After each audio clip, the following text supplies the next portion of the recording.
What is good, Mexit planners? Welcome to another edition of the Yucatan News Weekly Update. It's been a while, y'all, so I'm excited to tell you about what's going down in Merida and the Yucatan. One of the biggest stories I want to tell you about is there's an event in Merida where they will have houses for sale for as low as $19,000. Stay tuned for the rest of the story. After the holidays for Holy Week, we didn't have a COVID outbreak like we did for the Christmas and New Year's holiday. The numbers for the week after Holy Week were only 10 to 28 new cases per day. Now, the governor and health officials are urging folks to remain vigilant in protection against the virus because it is precisely the cooperation of the citizens and the measures put in place by the government that have allowed us to avoid yet another wave. One of the other things that Merida is introducing to continue down the path of being one of the best smart cities is they're rolling out the intelligent traffic lights that are centrally controlled and synchronized. This new initiative to roll out these smart traffic lights, along with the 3,400 cameras that are already installed throughout the city, definitely classify Merida as being one of the smartest cities on this side of the world. One of the things that I noticed in the photo that was used to talk about the new traffic lights is it looks like the lights also have scanning technology for license tags, which I find interesting. Speaking of synchronization of traffic lights, a few months ago when they rolled out the new bike lanes, they also rolled out new pedestrian lights. So the synchronization of those lights have been an issue from the very beginning. Well, there's a proposal to change how those lights work. One of the biggest issues with the pedestrian lights for drivers is that the pedestrian lights use the same exact colors as a traffic light, red, yellow, and green. That creates a problem because they're also mounted very close to the actual traffic light. So it's super confusing for drivers, and I've seen a ton of drivers go when the pedestrian light turns green and almost hit pedestrians because that's when they're supposed to cross. It's a huge problem and it catches myself and many other folks off guard. The proposal is to make sure that all traffic lights are always red, yellow, and green, whether they're vertical or horizontal, and then to change the pedestrian lights to be red to stop and white to walk like they are in other places. That would be a significant difference and it would improve the safety of the pedestrian crosswalks quite a bit because I've seen a ton of confusion, particularly on Paseo de Montejo, when the pedestrian light turns green, cars just go through the intersection. If you're in Merida for an exploratory trip or just visiting, be aware that those pedestrian lights are new and that they also look like the traffic lights. Other transportation news, we've talked about the Xibalba, which is a new bus service that circles the periférico or the perimeter of Merida. Beginning April 30th, which was last week, they're only accepting payments by smart cards. You can recharge those smart cards at the 36 stops that they have around the perimeter for the Xibalba bus. Switching gears a little bit, turn around bright eyes because on May 15th at 8:40 until 1:51 on May 16th, there will be a total eclipse of the moon. I was able to witness the total eclipse of the sun in the States, I guess about 8 to 10 years ago, and I gotta tell you, it was super impressive. I can't wait to see the total eclipse of the moon. Last week, we celebrated Dia de los Niños in Mexico, which is Day of the Kids, and it's celebrated all throughout Mexico, definitely here in the Yucatan. It is a time where all the schools were closed on Friday. There are a ton of family and cultural events around the city and throughout the state, and we celebrated by going to a hacienda that had a special program for Kids Day. And it was pretty cool. They had a animal sanctuary. They had multiple pools. They had botanas, which are like small foods that they bring out, regional foods. And they also had horseback riding for the kids. And they did several activities. They had, fun leaders that did several activities with the kids throughout the day. So it was a really good way to spend Sunday. And this Sunday, don't forget, it's Mother's Day. If the information in this video has been helpful to you in any way, consider hitting the newly enabled super thanks button just below this video. Muchísimas gracias. Speaking of entertainment, the sequel to Avatar will hit the theaters on December 16th. I only mention this because Merida and the gardens that are in Merida often reminds me of Pandora. You can take a regular old house plant like a philodendron and move it to Merida and it'll grow 20 feet and cover the trees. So I just thought I'd bring that up, but the sequel to Avatar, which I'm very much excited about and waiting on,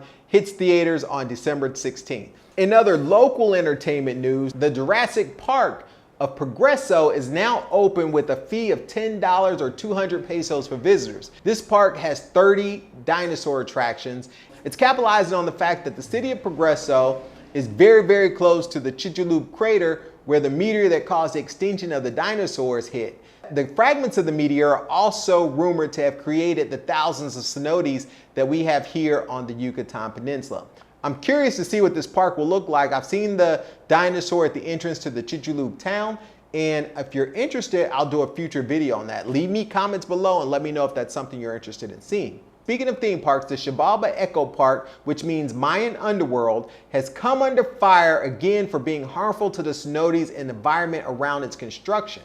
This will be the first large theme park in Yucatan built by Group Expats that has the parks over in Cancun. Last week, the Federal Environmental Protection Agency, PROFEPA, once again stopped the construction of the park, leaving more than 500 workers without pay.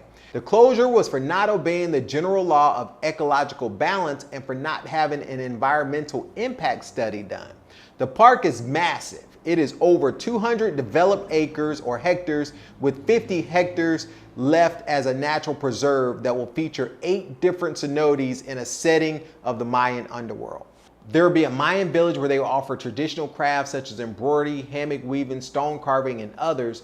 The tour will start in the Mayan village in one of the cenotes and continue by kayak to the other different cenotes around the theme park. There's also an aviary of 4,000 birds of different species. The park will be one of the biggest attractions to the state of Yucatan behind Chichén Itzá. So it will be located very close to Chichén Itzá, just outside the city of Valladolid. I'm sure that the Maya Train project will also help drive attendance to this park. Speaking of the Maya Train project, AMLO, the president of Mexico, said last week that the project will be complete by the end of 2023.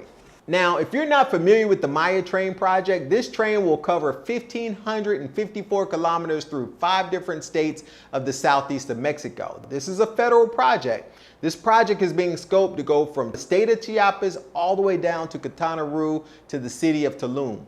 The cost of the project is around $9.3 billion right now. The latest problems that the train faces is the price of the real estate for the Cancun to Tulum section. The private owners want more than the government wants to pay. Recently in the Riviera Maya area, there's been a new campaign called Save Us from the Train. This is the hallmark project of the AMLO administration. The president recently came to Merida on his monthly visits to Yucatan to review all the key components of the train and the deepening of the Progreso port. The train will have 5 different stops in Yucatan. Cauquenes de Merida, which is from Campeche, the border of Campeche to the city of Merida, Merida to Izamal, Izamal to Chichén Itzá, and then Chichén Itzá to Valladolid. AMLO just won a vote of confidence from his constituents to stay in office for the second half of his term. This was something that he campaigned on, that he would ask the voters mid-term, like, hey, am I doing a good job? Do you want me to stay? And they voted to have him stay. He also just had a major setback with the ending of the 4T electric reform legislation that was highly contested by foreign investors. So the success of the Maya Train and the timely completion is very important to him, which is why he has monthly trips to inspect the progress of the train. The train is going to change Merida in a major way, making the city more accessible to tens of millions of visitors that come to Cancun each year. In other transportation news, the new Guatemala City to Merida route, operated by TAG or Guatemalan Air Transport, began its service last week with the 24-seater Embraer jet. This trip is a short 1 hour and 10 minutes from Guatemala City to Merida, and TAG has already purchased a larger 72-passenger seat plane in anticipation for greater demand for this route. The flight operates 4 departures from Merida on Mondays, Wednesdays, Fridays, and Sundays. I'll say that again. The flight will operate 4 departures from Merida on Mondays, Wednesdays, Fridays, and Sundays. TAG has a promotional rate right now of $199 round trip on this route. Now, if you've never been to Guatemala, I highly recommend it. And that's one of the coolest things about living in Mexico, is that it's easy to get to other places in Mexico and Central America. I went to Antigua, Guatemala, which is absolutely amazing and beautiful. It was on my birthday. It was a birthday trip for me, and it was our baby moon. During that trip, on the first night of that trip, we saw a volcano erupting, which was really, really cool. Switching gears to talk about events that are coming up really soon in Merida, there will be a home expo, and they're going to hold 2 events here at the Siglo Center, with the first one beginning on May 26th to May 29th and the other one in October. There will be new houses for sale at this event from $19,000 to $150,000 US dollars. I might just have to stop by, shoot some video of the different models of houses, and maybe become a new homeowner. So Noche Blanca is back on in Merida and returns on May 28th starting at 6 p.m. in the city central on the streets around Calle 60. This is a very special night where the streets are closed, restaurants will have tables in the streets, and art galleries will open their doors and stay open late. The streets of Merida will be filled with culture and music for Noche Blanca. It is a truly spectacular time to be in Merida. I remember this festival back in 2019, and my family had a wonderful time walking the streets, shopping at the different street vendors that were set up in the middle, and having dinner right there in the middle of Calle 60. If you like this type of insightful information about Mexico, check out the free downloads and preview of the Creating Your MexitPlans course. The link is in the description below. Until next time, this has been MexitPlans Monty. Thank y'all for joining me. I'm out.